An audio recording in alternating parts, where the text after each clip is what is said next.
Hello everyone.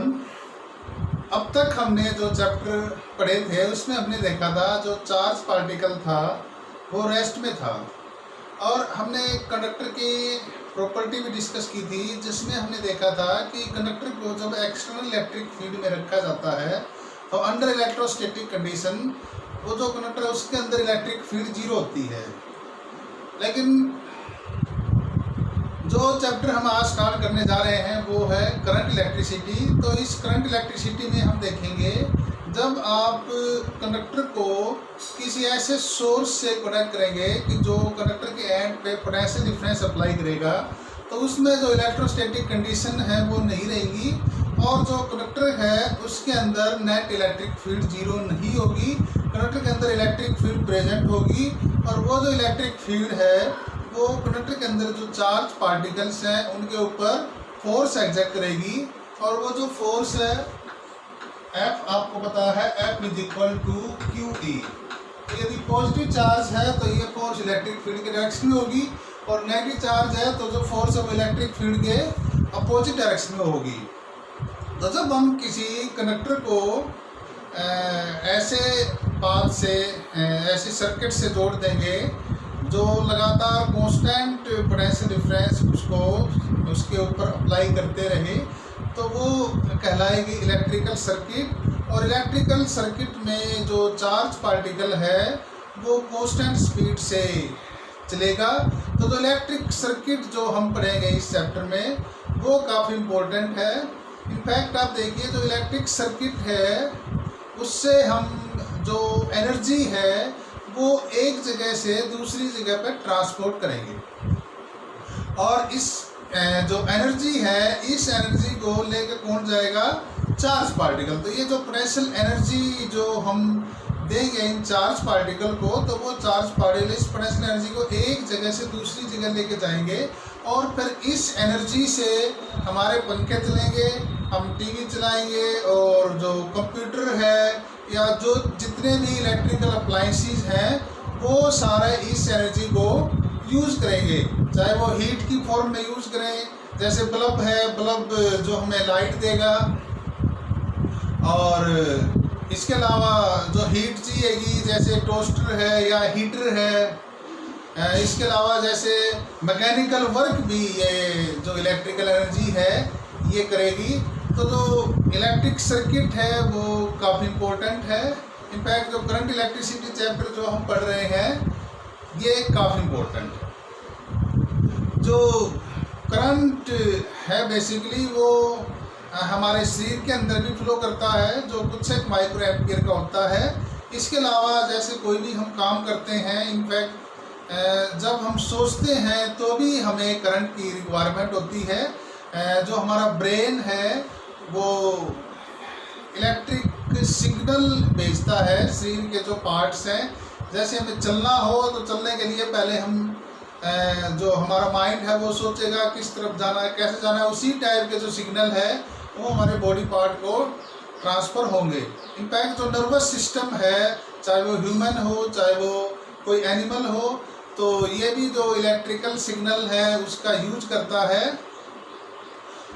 जो lightning जो होती है आकाश में वो भी बेसिकली एक तरह से जो इलेक्ट्रिसिटी है, इलेक्ट्रिसिटी पे आधारित फिनोमिना है, जिसमें जो चार्ज है वो एटमॉस्फेयर के थ्रू फ्लो करता हुआ जो अर्थ पे जो ऑब्जेक्ट है उन पे जाता है।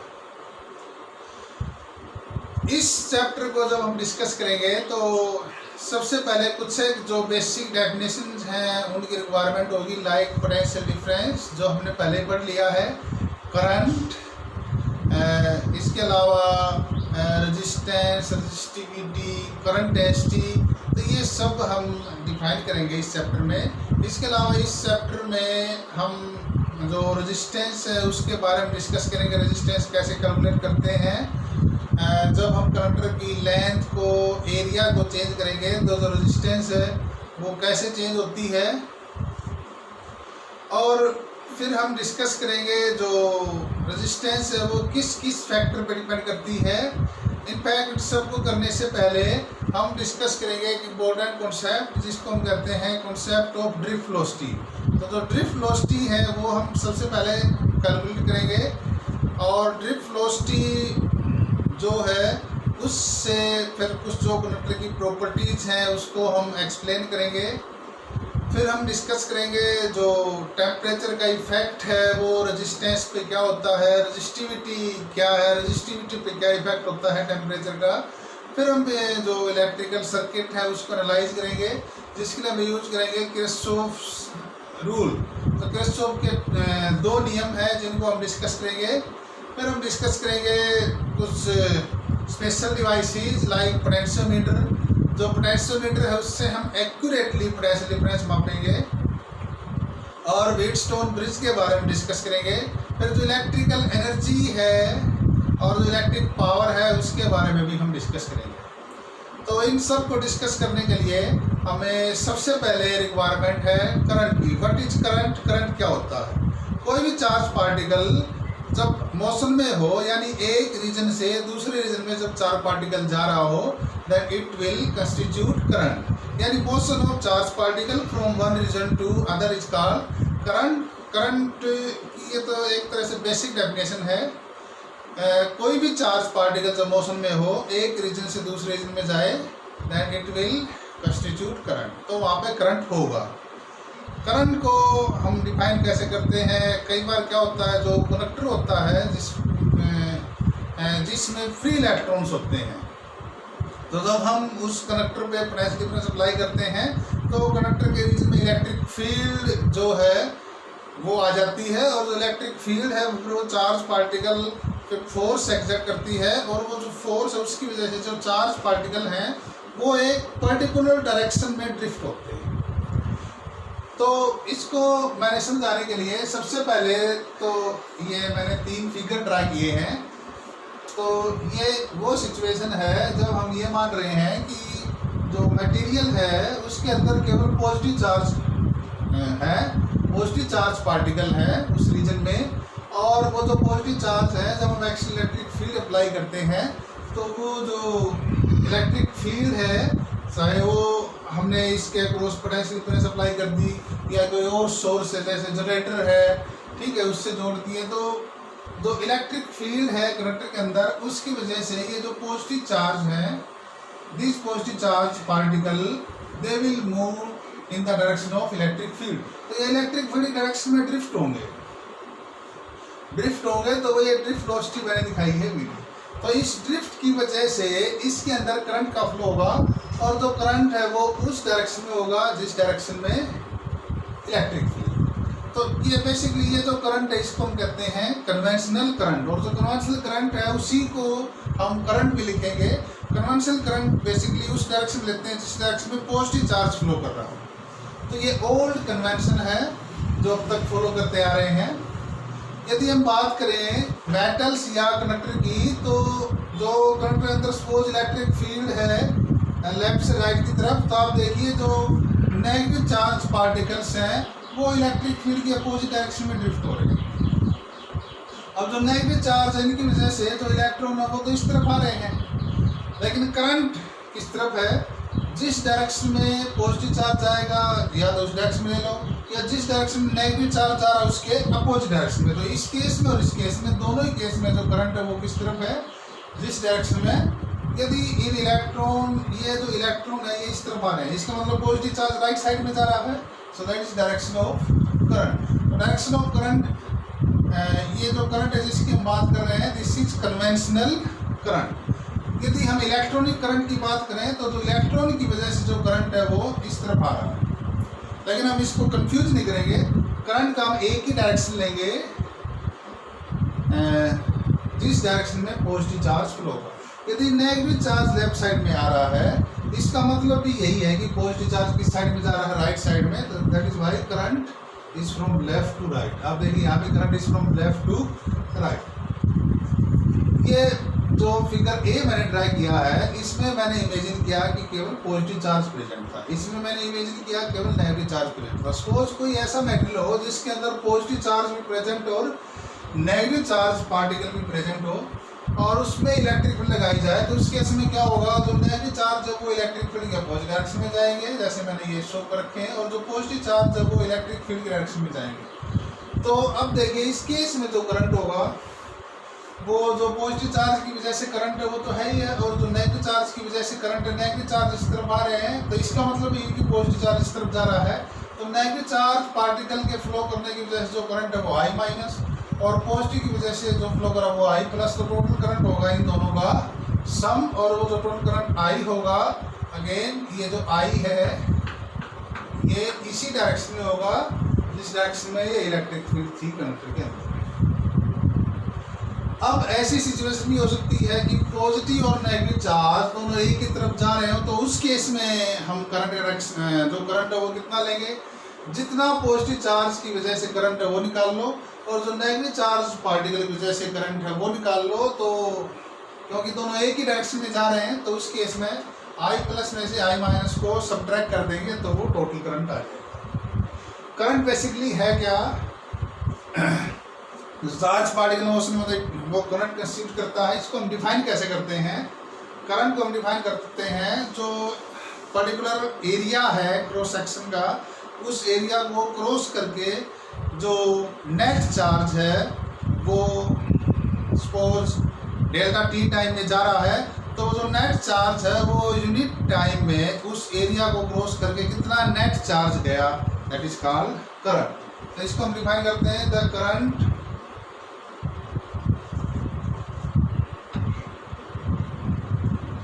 Through cross sectional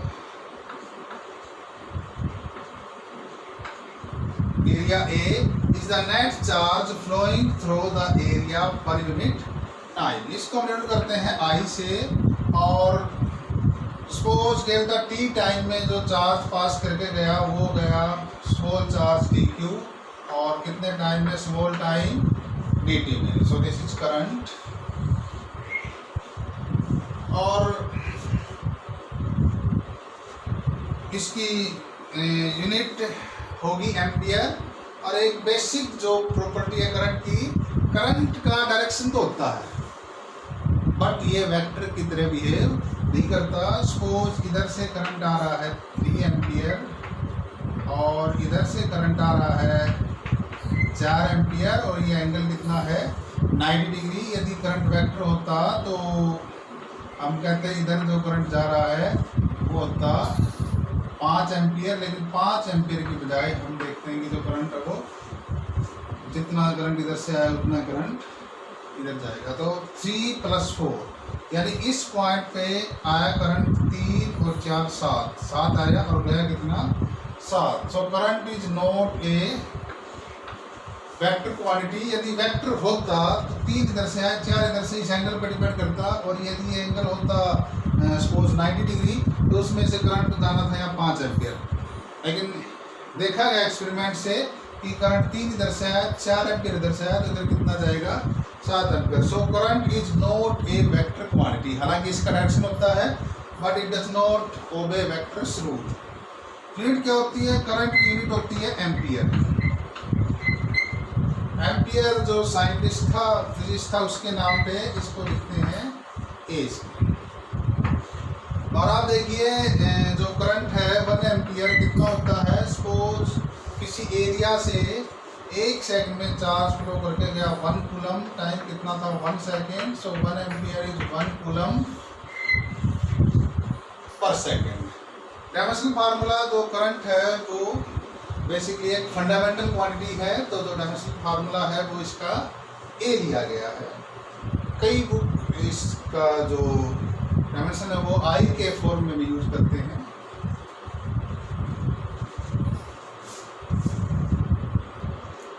drift velocity को हम डिफाइन करते हैं, it is the average velocity with which free electrons gets drift towards the positive end of conductor under external electric field E। Basically जो इलेक्ट्रिसिटी है, जो करंट इलेक्ट्रिसिटी वाला chapter जो हम पढ़ रहे हैं, इसमें हम डील करेंगे ज़्यादातर कंडक्टर के साथ। और कंडक्टर में जो चार्ज पार्टिकल होते हैं वो फ्री इलेक्ट्रॉन्स है। तो जो फ्री इलेक्ट्रॉन है वो हमने यहाँ पे डेफिनेशन में इसलिए यूज़ किया है।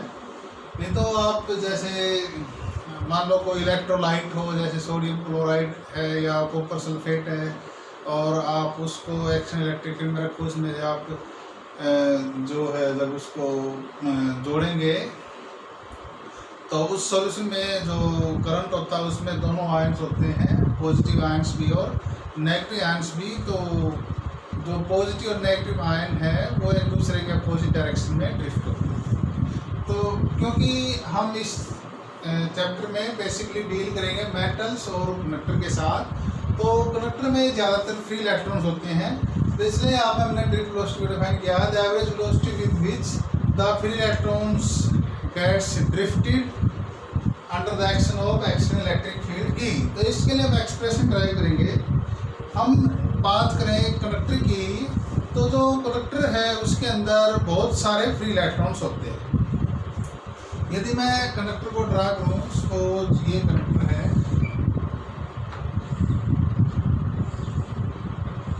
एरिया क्रॉस सेक्शन इसका, तो इसमें बहुत सारे फ्री इलेक्ट्रॉन्स प्रेजेंट हैं और 10⁻²4, 10⁻23 इस रेंज में इतने सारे इलेक्ट्रॉन प्रेजेंट हैं। और वो इलेक्ट्रॉन वैसे घूमते हैं जैसे सपोज हमारे इसमें एटमॉस्फेयर में, इस कमरे में जो एयर मालिक्यूल्स हैं वो जैसे घूमते हैं, और उनके रास्ते में जो दूसरे मालिक्यूल होते हैं उनके साथ वो कोलाइड करते हैं, अपना डायरेक्शन चेंज करते हैं। तो जो कम्प्लीटली रैंडमनेस है, हर एक पॉसिबल डायरेक्शन में वो घूमते हैं। उसी तरह से जो कंडक्टर के अंदर जो फ्री इलेक्ट्रॉन्स हैं, जो रूम टेम्परेचर है उसकी वजह से जो इलेक्ट्रॉन्स हैं उनमें काइनेटिक एनर्जी होती है, और उनकी जो स्पीड होती है जिसको हम कहते हैं थर्मल स्पीड, जिसको हम लिखते हैं U से, तो ये U अप्रोक्सीमेटली होती है 10⁻⁶ मीटर पर सेकेंड। तो इतनी ज़्यादा स्पीड से ये जो इलेक्ट्रॉन है ये घूमते हैं, और इनके रास्ते में जो दूसरे जो एटम्स प्रेजेंट होते हैं उस मेटल के अंदर, उस कंडक्टर के अंदर, तो वो एटम्स के साथ और जो दूसरे आयन्स हैं उनके साथ भी इनका कोलिजन होता रहता है। तो किसी एक पर्टिकुलर क्रॉस सेक्शन से मैं देखूँ कि जो कंडक्टर है उससे कितने चार्ज पार्टिकल जा रहे हैं, तो हम देखेंगे जितने चार्ज पार्टिकल लेफ्ट साइड में जा रहे हैं उतने ही राइट साइड में जा रहे हैं। तो नेट कितना करंट है 0। और यदि मैं एवरेज वेलोसिटी निकालूं, क्योंकि आप देखें किसी एक पर्टिकुलर एरिया से, किसी एक पर्टिकुलर एरिया क्रॉस सेक्शन से जितने चार्ज पार्टिकल इस तरफ जा रहे हैं उतने चार्ज पार्टिकल इस तरफ जा रहे होंगे, और जो नेट यदि मैं उनकी एवरेज वेलोसिटी निकालूं तो जो एवरेज वेलोसिटी है वो कितनी होगी 0। क्योंकि आप देखिए इस पर्टिकुलर एरिया क्रॉस सेक्शन में जितने चार्ज पार्टिकल कोई इस तरफ जा रहा होगा, कोई इस तरफ जा रहा होगा, कोई इस तरफ जा रहा होगा, कोई इस तरफ, इस तरह से जितना रैंडमनेस इधर उतना रैंडमनेस इधर है। तो मान लो कोई चार्ज पार्टिकल इधर जा रहा है, कोई इधर जा रहा है, कोई इस तरफ जा रहा है, कोई इस तरफ जा रहा है, कोई इस तरफ जा रहा है, और ऐसे इधर भी कोई इधर जा रहा है, कोई इधर जा रहा है, कोई इधर जा रहा है, कोई इधर जा रहा है। तो यदि मैं टोटल जो वेलोसिटी हो निकालूँ अभी इनकी, तो वो कितनी आएगी 0। सपोज मान लेता हूँ जो पहला इलेक्ट्रॉन उसकी थर्मल वेलोसिटी है U1, दूसरे की कितनी है U2, तीसरे की कितनी है U3।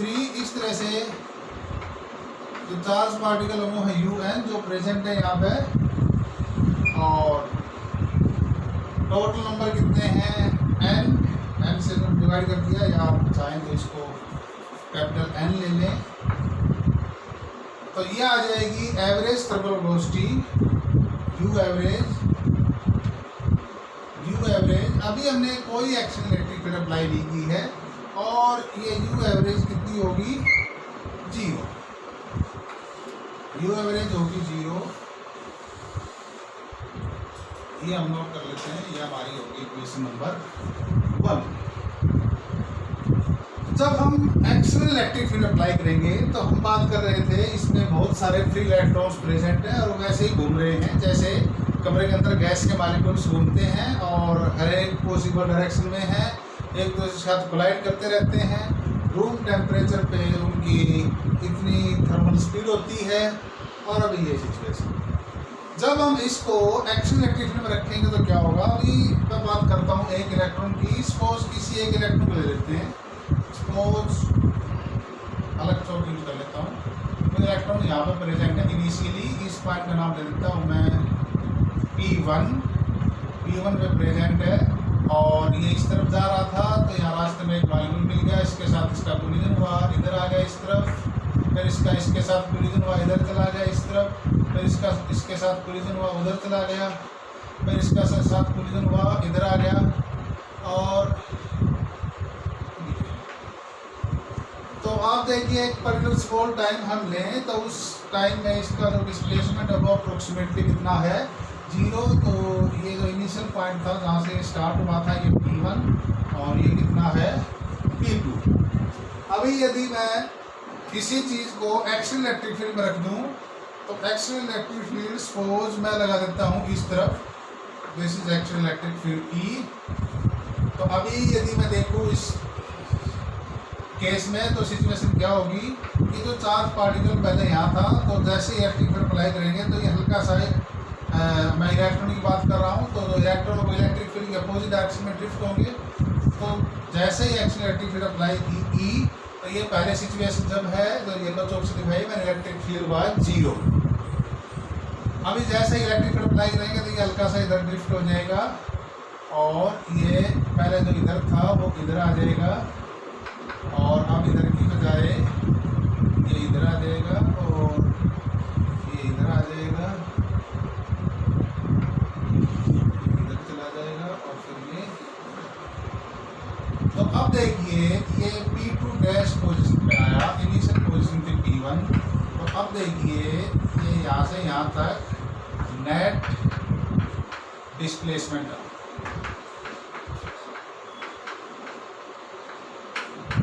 पहले ये डिस्प्लेसमेंट कितना था, 0 था। तो ये सिचुएशन है जब हम कंडक्टर को रखते हैं एक्सटर्नल इलेक्ट्रिक फील्ड में। तो ये मैं एक इलेक्ट्रॉन की बात कर रहा हूँ, ऐसे जो दूसरे इलेक्ट्रॉन के साथ भी कुछ इस तरह की स्टोरी होगी।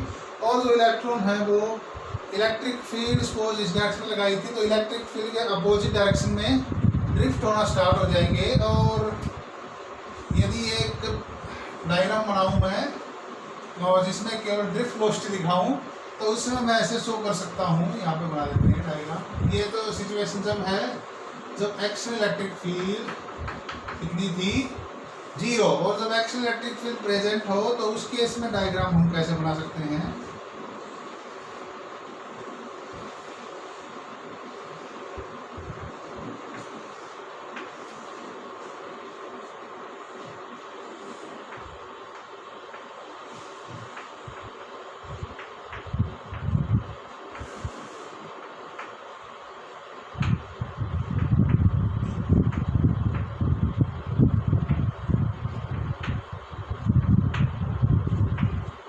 इस डायग्राम में मैंने केवल जो ड्रिफ्ट वेलोसिटी है, जो ड्रिफ्ट इलेक्ट्रॉन का वो शो किया है, हालांकि जो रियल मोशन वो मैंने आपको यहाँ दिखाया है किस तरह का है।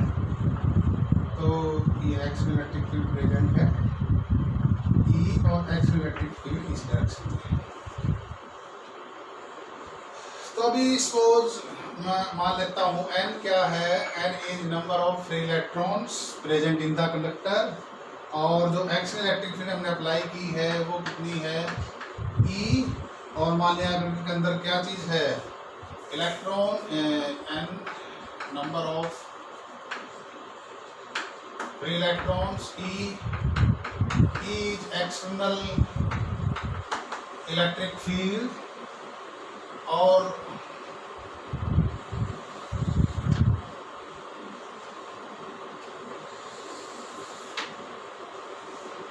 और मैं यहाँ पे इमेजिन कर लेता हूँ जो ई स्मॉल ई है वो है charge on magnitude of charge on electron ई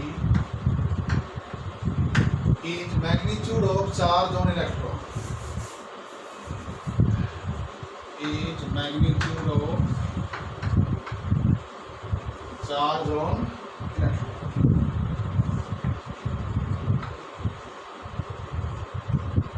देखिए जब स्टार्टिंग कंडीशन थी, जब इलेक्ट्रिक फील्ड जरूरी थी, तो उसमें ये सिचुएशन थी।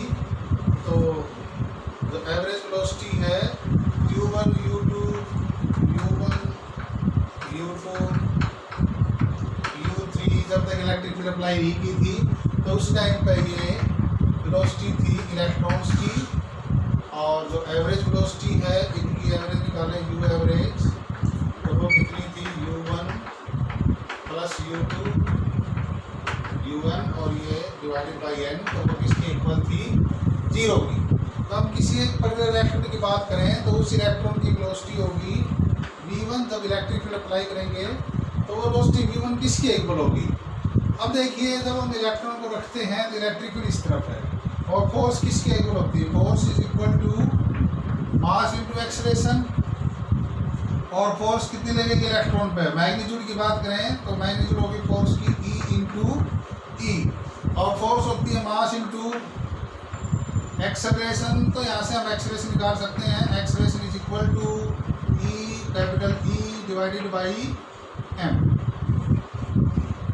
अब आप देखिए जो चार्ज इलेक्ट्रॉन पे वो कांस्टेंट है, मास इलेक्ट्रॉन का कांस्टेंट है, बट जो इलेक्ट्रिक फील्ड है यदि वो इलेक्ट्रिक फील्ड चेंज हो तो एक्सेलरेशन चेंज हो जाएगा, और यदि इलेक्ट्रिक फील्ड भी कांस्टेंट हो तो एक्सेलरेशन भी कांस्टेंट है। तो जो कांस्टेंट एक्सेलरेशन वाला खेल है यहाँ पे, और यदि कांस्टेंट एक्सेलरेशन है तो हम वो जो काइनेमेटिक्स की 3 इक्वेशन थी वो यहाँ पे यूज कर सकते हैं। तो v1 जो फाइनल वेलोसिटी है और u1 जो इनिशियल वेलोसिटी थी, तो v1 किसके इक्वल होगी? u1 plus a into t1। Acceleration is vector. तो t1 जो है ये वो टाइम है जब तक दूसरा कोलिजन नहीं होता, तब तक जो इलेक्ट्रॉन है वो एक्सेलरेट हो रहा है। तो एक कोलिजन हुआ, एक कोलिजन के बाद जब तक अगला कोलिजन नहीं होता तब तक का जो टाइम है वो हमने लिया है t1। तो अभी आप देखिए ये पहले इलेक्ट्रॉन की वेलोसिटी होगी, इसी तरह से दूसरे इलेक्ट्रॉन की मैं ले सकता हूँ v2 वेलोसिटी कितनी होगी? ये होगी u2 plus acceleration a tau 2। अब आप देखिए मैंने एक्सेलरेशन यहाँ भी सेम लिया और यहाँ भी सेम लिया है, तो एक्सेलरेशन इसके अंदर हर एक पॉइंट पर सेम है, क्यों? हर एक पॉइंट पर जो इलेक्ट्रिक फील्ड है वो सेम है। इसी तरह से आप दे सकते हैं vn, तो vn किसके इक्वल हो जाएगी? जो nth पार्टिकल है उसकी velocity u1 plus a into tau. तो ये टाउ1 टाउ2 टाउ3 these are the relaxation time of the electron। ये रिलैक्सेशन टाइम क्या होता है? प्रीवियस कोलिजन से लेके नेक्स्ट कोलिजन तक का जो टाइम है।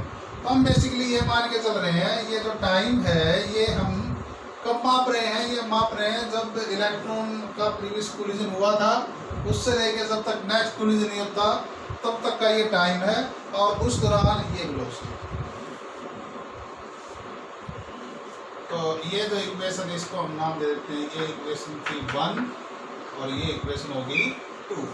अब आप देखिए जो ड्रिफ्ट वेलोसिटी वो क्या है? Average velocity. तो ये जितनी भी वेलोसिटी है, ये जो वेलोसिटी है v1 v2 v3, तो इन सब का आपको क्या लेना है? एवरेज। तो वह आ जाएगी ड्रिफ्ट वेलोसिटी vd। तो इन सब का एवरेज निकालने के लिए क्या करें? इन सब को जोड़ दें v1 plus v2 up to so on vn divided by n। अब यहाँ पे v1 v2 जो है इनकी वैल्यू रख दें, तो ड्रिफ्ट वेलोसिटी vd किसके इक्वल आ जाएगी?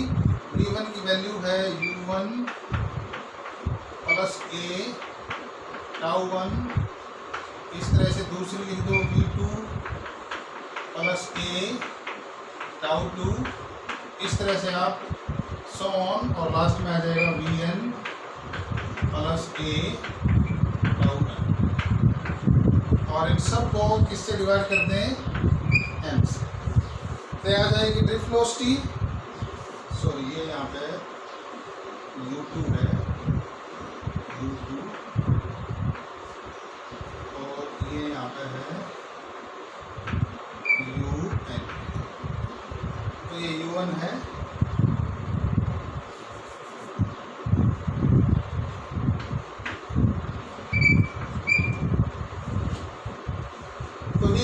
फिर किसके इक्वल आ जाएगी, डी डी ड्रिफ्ट वेलोसिटी। आप देखिए u1 u2 u1 इनको अलग कर लो, आ जाएगा u1 plus u2 up to so un divided by n plus, आप देखिए ये पहली टर्म तो होगी, दूसरी टर्म एक कांस्टेंट है बाहर आ जाएगा सबसे, और अंदर क्या आ जाएगा tau 1 tau 2 plus tau 2 plus tau n divided by n। तो ये जो इक्वेशन है इसको फर्दर सिंप्लीफाई करें। आप देखिए इक्वेशन 1 से देखिए, एवरेज जो वेलोसिटी है वो कितनी है, एवरेज थर्मल वेलोसिटी 0, तो इसके जगह आप पुट करें 0, तो ड्रिफ्ट वेलोसिटी कितनी आ जाएगी, Vb इज इक्वल टू ये 0 0 प्लस a एक्सेलरेशन, और ये जो है एक तरह से ये जो रिलैक्सेशन टाइम था पहले इलेक्ट्रॉन का, ये दूसरे का, तीसरे का, तो ये एवरेज रिलैक्सेशन टाइम आ गया, इसको आप टाउ कह सकते हैं। तो जो ड्रिफ्ट वेलोसिटी है वो किसके इक्वल आई, Vd is equal to a tau. अब यहाँ पे जो टाउ है इसको हम कहते हैं average relaxation time, this is average relaxation time, average relaxation time. और जो a की वैल्यू है, इस इक्वेशन को हम कह देते हैं इक्वेशन 3 से a की वैल्यू आप यहाँ पर पुट कर दें, तो ड्रिफ्ट वेलोसिटी आ जाएगी Vb is equal to e by m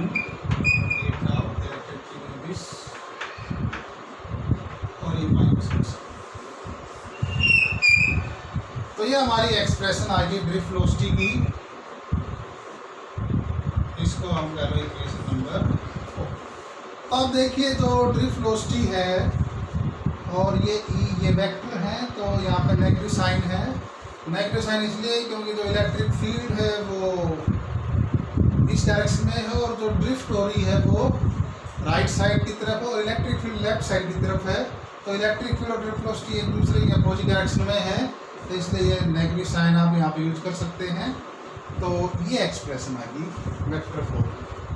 और मैग्नीट्यूड में हम लिखना चाहें तो मैग्नीट्यूड में जो ड्रिफ्ट वेलोसिटी है वो हम लिख सकते हैं Vd is equal to E capital E divided by m tau. ये ड्रिफ्ट वेलोसिटी है, चार्ज इलेक्ट्रॉन पे कांस्टेंट है, मास इलेक्ट्रॉन का कांस्टेंट है। एवरेज रिलैक्सेशन टाइम, यदि आप इलेक्ट्रिक फील्ड बढ़ाओगे तो ड्रिफ्ट वेलोसिटी बढ़ जाएगी। और जो ये रिलैक्सेशन टाइम है, सपोज टेम्परेचर इंक्रीज कर दिया आपने, टेम्परेचर इंक्रीज करने से क्या होगा, जो थर्मल वेलोसिटी है वो बढ़ जाएगी, और थर्मल वेलोसिटी बढ़ जाएगी तो ये यहाँ पे जो कोलिजन हो रहा था, जो एटम्स प्रेजेंट थे यहाँ पे वेरियस पोजीशन पे, उनकी जो वाइब्रेशन की एम्पलीट्यूड है वो इंक्रीज हो जाएगी। और वाइब्रेशन की एम्पलीट्यूड इंक्रीज होने से जो कि टेम्परेचर के इंक्रीज होने से हुआ, सपोज यदि हम टेम्परेचर इंक्रीज कर दें, टेम्परेचर इंक्रीज कर दिया, टेम्परेचर इंक्रीज करने से क्या होगा, जो एटम्स और मॉलिक्यूल्स हैं, क्योंकि जो थर्मल वेलोसिटी है वो बढ़ जाएगी, तो इनके साथ जब कोलिजन होगा तो ये जो एटम्स हैं जो पहले वाइब्रेट कर रहे थे, जिनकी एम्पलीट्यूड कम थी, उनकी वाइब्रेशन की एम्पलीट्यूड बढ़ जाएगी।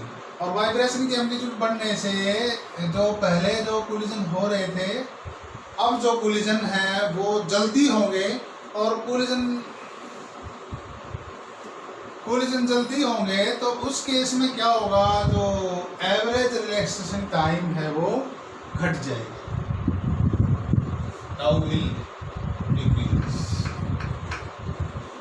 ये हम बात कर रहे हैं किसकी, ये जो मेटेरियल है जब टेम्परेचर इंक्रीज करते हैं तो उस सिचुएशन में जो एवरेज रिलैक्सेशन टाइम है वो घट जाएगा, क्योंकि जो कोलिजन है वो जल्दी होंगे।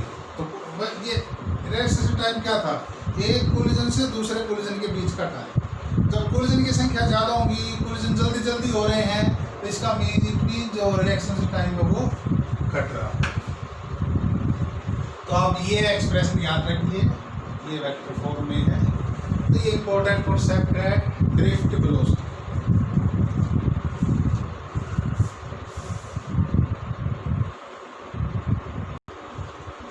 Now let us derive a important relation between current and drift velocity। तो ये मैंने जो कंडक्टर है उसका एक पार्ट लिया है, क्योंकि रिलेशन करंट और ड्रिफ्ट वेलोसिटी के बीच में ड्राइव करनी है। तो सबसे पहले तो करंट क्या होना पता होना चाहिए, आई इज इक्वल टू dq/dt, और यदि टाइम थोड़ा ज़्यादा ले लें delta Q by delta T, तो ऐसे भी सकते हैं I is equal to delta Q by delta T, और यदि टाइम इंटरवल स्मॉल हो so I is equal to D Q by T T. तो ये एक्सप्रेशन हमारे पास दिस इंप्लाइज है delta Q equal to I into delta T. तो current होता क्या है, करंट हमने डिफाइन किया था कि जो एरिया ऑफ क्रॉस सेक्शन है उस एरिया ऑफ क्रॉस सेक्शन से डेल्टा टी टाइम में कितने चार्ज पार्टिकल पास करके गए। अब सपोज जब हमने टाइम मापना शुरू किया तो सपोज हम ये पर्टिकुलर एरिया ले लेते हैं, इस पर्टिकुलर एरिया से हम देखना चाहते हैं डेल्टा टी टाइम में कितने चार्ज पार्टिकल गए।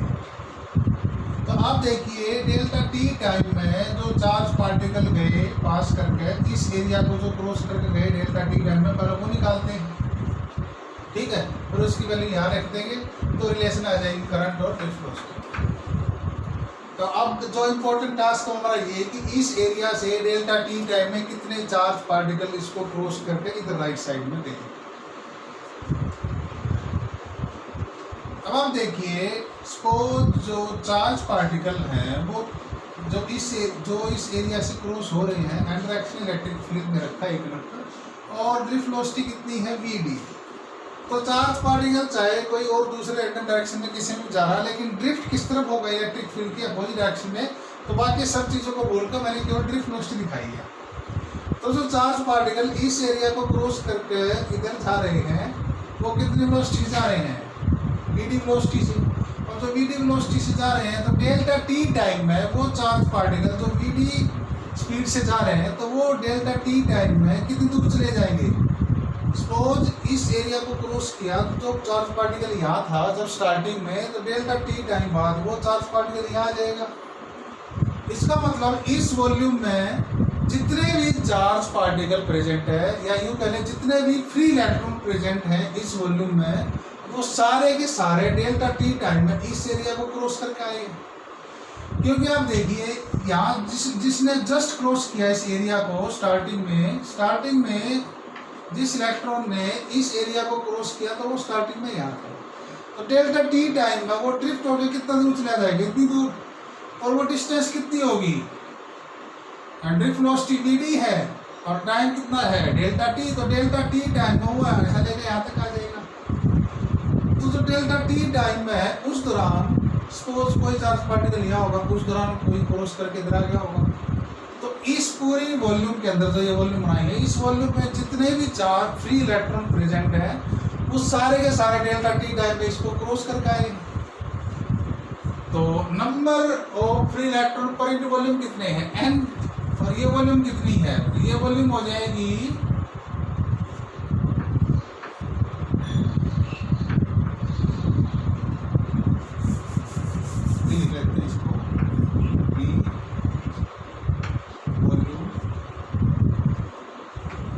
वॉल्यूम कितनी है ए इंटू डी डेल्टा, वॉल्यूम होती है एरिया इंटू लेंथ। आप देख रहे हैं सिलेंड्रिकल है, और नंबर ऑफ फ्री इलेक्ट्रॉन कितने हैं एन। तो डेल्टा क्यू की जगह हम क्या कर सकते हैं, delta Q is equal to कितने चार्ज पार्टिकल हैं इस वॉल्यूम में। तो आप देखें यूनिट वॉल्यूम में कितने फ्री इलेक्ट्रॉन है एन। इस वॉल्यूम में कितने हो जाएंगे, यूनिट में n है तो इस वॉल्यूम में कितने हो जाएंगे। तो n को इस वॉल्यूम से मल्टीप्लाई कर दो, a b d delta t, ये तो हो गया नंबर ऑफ इलेक्ट्रॉन। एक इलेक्ट्रॉन पे चार्ज कितना है e। तो तो ये हो गया टोटल चार्ज। ये डेल्टा क्यू चार्ज है जो डेल्टा टी टाइम में इस एरिया को क्रॉस करके इधर आया, तो हमने डेल्टा क्यू निकाल लिया। इसको किसके ऊपर रख देंगे आगे, इक्वेशन 2। तो डेल्टा क्यू की वैल्यू इक्वेशन 2 से इक्वेशन 1 रख दो, आ जाएगी NABB delta T into E is equal to I delta T से डेल्टा टी कैंसिल, तो I is equal to NEAB। तो ये इंपॉर्टेंट रिलेशन है जिसको हम देख रहे थे करंट और ड्रिफ्ट वेलोसिटी के बीच। N है number of free electrons per unit volume, E charge on electron, A area. तो ये जब हम डिस्कस कर रहे हैं जो हमने एरिया लिया है वो बेसिकली जो इलेक्ट्रिक फील्ड है, इलेक्ट्रिक फील्ड एरिया के नॉर्मल जाए, यानी एरिया वेक्टर और इलेक्ट्रिक फील्ड सेम डायरेक्शन में आप ये कह सकते हैं। तो ये रिलेशन। नेक्स्ट जो टॉपिक होगा वो रेजिस्टिविटी, रेजिस्टेंसेस और करंट डेंसिटी के बारे में हम डिस्कस करेंगे नेक्स्ट लेक्चर में।